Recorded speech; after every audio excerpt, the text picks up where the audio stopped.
पुण्यातील कुख्यात गुंड आणि आयुष कोमकर हत्या प्रकरणातील मुख्य आरोपी बंडू अंधेकरला पुणे महापालिका निवडणूक लढविण्यासाठी विशेष मकोका कोर्टाने परवानगी दिली आहे. नानापेठ परिसरात झालेल्या आयुष कोमकरच्या हत्येमुळे पुणे शहर हादरले होते.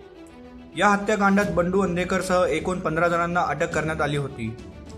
सर्व आरोपींवर महाराष्ट्र संघटित गुन्हेगारी नियंत्रण कायदा म्हणजेच मकोका अंतर्गत कारवाई करण्यात आली असून सध्या ते न्यायालयीन कोठडीत आहेत.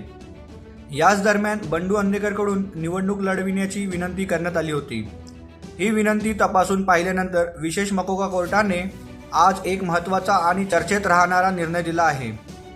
न्यायालयाने सांगितले आहे की आरोपी असल्यामुळे निवडणूक लढविण्यावर बंदी नाही, मात्र सर्व कायदेशीर निर्बंध पाळावे लागतील.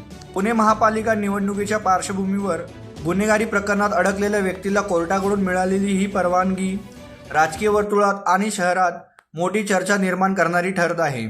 आता कोर्टाच्या या निर्णयानंतर राजकीय वातावरण किती तापतं हे पाहणे महत्त्वाचे ठरेल. स्थानिक आणि राज्यातील मोठ्या बातम्यांसाठी आमच्या पेजला फॉलो करा.